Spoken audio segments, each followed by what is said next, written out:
Olha só que legal, uma pesquisa divulgada pelo Serasa revelou um dado interessante, preocupante, mas interessante. É que sim, o número de crimes de roubos de dados pela internet tem aumentado nos últimos anos. Para se ter ideia, é uma tentativa de golpe a cada 17 segundos. Mas há meios bem legais de você prevenir isso caso você seja uma vítima. Então fique atento às dicas passadas pelos especialistas.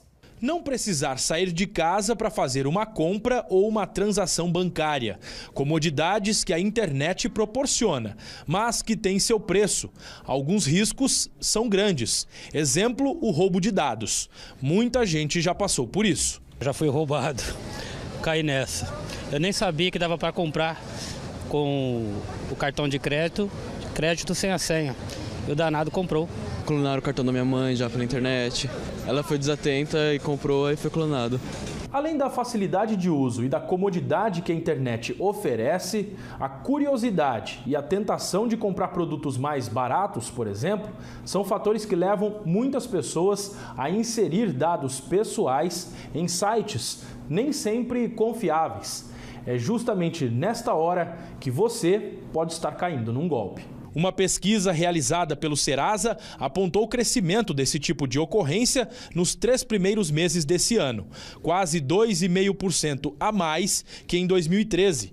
Foram registradas 155.399 tentativas de fraude pela internet, uma média de um golpe a cada 17 segundos. O consumidor ele tem que sempre ficar atento ao ver suas faturas, a disposições contratuais que estão expressas nesses fornecedores de serviços, fornecedores de produtos, para que ele haja sempre de forma preventiva a evitar problemas futuros. A dica é simples: verificar algumas ferramentas que os sites disponibilizam.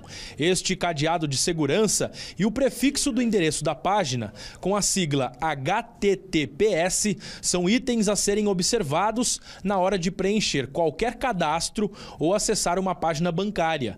E o usuário deve ainda ficar atento às responsabilidades descritas nos termos e condições de serviço da empresa virtual. Tem que buscar sites reconhecidamente seguros para evitar que as fraudes ocorram em seu nome. Sempre que ele perceber que houve essa fraude, que houve essa violação de dados, ele deve informar sempre às autoridades competentes. Nesse caso, registrar um boletim de ocorrência. Para não ter surpresas desagradáveis, todo cuidado é pouco. Bom, normalmente eu verifico pela internet se o site tem o certificado, aquele certificado de segurança. Pelo smartphone eu ainda não comprei, não.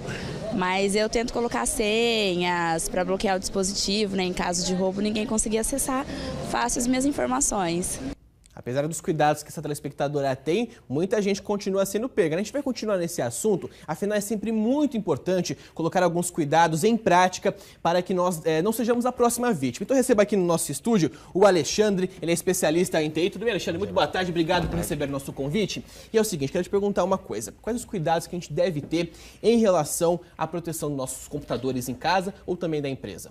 Bom, Marcelo, algumas coisas já foram ditas na reportagem, a questão do cadeado e a sigla HTTPS, que ela significa segurança, security. Em caso de internet bank, algumas regras são sempre necessárias. Por exemplo, um banco nunca manda e-mail para atualização de um software, para atualizar uma senha. Isso normalmente é feito somente no site do próprio banco. Então, um e-mail que você recebe, que é uma prática extremamente disseminada e é uma das práticas que as pessoas mais são enganadas, isso não existe. A questão de alguma dúvida que você tenha quando você vai usar a Internet Bank, erre sua senha. Você digita, entrou no Internet Bank, você está desconfiado, erre a senha a primeira vez. Se for uma fraude, ele vai prosseguir com a mentira. Se não for, vai realmente dar o erro. Se o banco estiver correto. Quando a gente fala em vírus, a gente sabe que muitas pessoas às vezes não têm o controle do vírus. Como saber que o computador realmente está infectado? Você tem que ter um bom antivírus instalado no seu computador. Isso é uma busca na internet, você consegue bons softwares para poder estar protegendo um pouco sua máquina. Existem os gratuitos, tá? E existem os pagos. Os pagos normalmente oferecem um pacote de serviços um pouco maior, mas mesmo assim, pelo menos o gratuito tem que ter e manter ele sempre atualizado.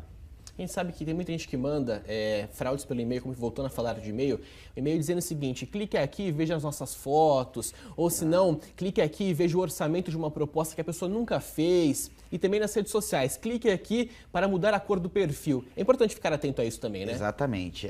Esses e-mails que você clica, eles são realmente direcionados para o quê? Normalmente, ou instalar algum software, algum programa malicioso na sua máquina, para que um usuário mal intencionado possa ter acesso a ela posteriormente.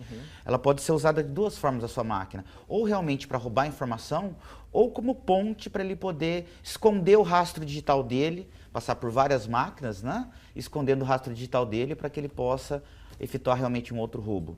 De forma prática, o computador infectado por vírus, o que acontece? O cursor do mouse fica mexendo, entra em site indesejado, como que a gente pode saber que realmente ele está infectado? Olha, realmente tem que ter no mínimo antivírus. Um outro software que é bastante comum, pelo menos nas empresas, um usuário comum não usa tanto, é os firewalls, que são softwares que protegem, tá, a entrada da sua máquina para não que possa ter essa instalação maliciosa. Mas, por exemplo, iniciar o computador de forma um pouco mais lenta, ou se não a pessoa está entrando num site, ele redireciona para outro, isso pode ser um sinal também? Isso pode ser um sinal de vírus também, né? Com certeza. E normalmente tem que ter algum software para poder estar varrendo. Dependendo do caso, teria que ter uma pessoa especializada, né? Um técnico especializado para poder estar fazendo esse serviço. Mobile, a gente sabe que tem muitas... o mobile commerce, na verdade, melhor dizendo, tem muita gente que utiliza o celular para compras e também para utilizar em acesso a contas bancárias também. E também tem muita gente que acha assim, mas o celular não tem vírus, mas também é preocupante se o aplicativo não for verdadeiro do banco, né? Exatamente, Marcelo. Da mesma forma, uma regra, principalmente quando se fala em mobile e quando se fala também em internet, notebook, que é muito comum hoje, é tomar cuidado com as redes. Uma rede pública aberta é uma rede perigosa. Porque na internet ela é um tráfego livre. Então, muita gente pode estar monitorando. Houve alguns casos há poucos meses atrás, né, daquela questão das informações dos Estados Unidos. Você tem que então tomar cuidado onde você está trafegando seus dados. Eu não posso chegar, por exemplo, num shopping, num hotel, até mesmo um cybercafé e estar fazendo uma transação de segurança desse tipo. Internet bank, compra eletrônica. Por quê? Esses dados podem estar sendo monitorados por programas espiões. Lan house nem pensar também, né? Também não, de forma alguma. Onde você deve fazer esse tipo de transação? Na sua casa ou dentro da sua empresa, num computador que você confia, aquele computador que você sempre está utilizando. Né? Porque você confia naquela rede, você sabe que aquela máquina é sua e não tem nada instalado lá dentro. Usar um computador de terceiros ou de uma empresa é uma prática totalmente não recomendada. Para encerrar a questão de senha, qual a melhor orientação? Tem gente que coloca telefone da residência, coloca o primeiro nome, qual a melhor data de aniversário, 1, 2, 3, 4, não. Coisas muito óbvias, né? Exatamente. As normas de segurança, existe uma padronização baseada nas normas ISO, a BNT possui. A norma de segurança de uma senha é, no mínimo 8 dígitos, combinação de letras, números e caracteres especiais, letras, caracteres maiúsculos e minúsculos. Se torna uma senha muito difícil de ser quebrada e ser identificada. É mais fácil do usuário de esquecer? Sim, mas é preferível ele esquecer e ter que recadastrá-la do que ter essas informações roubadas. Então, só reforçando, pessoal, no mínimo 8 caracteres, letras e números, e letras maiúsculas e minúsculas, assim você vai ficar muito mais seguro. Alexandre, muito obrigado pela sua participação e pelos esclarecimentos aqui no Televerdade. À disposição, Marcelo. Tá certo, até a próxima.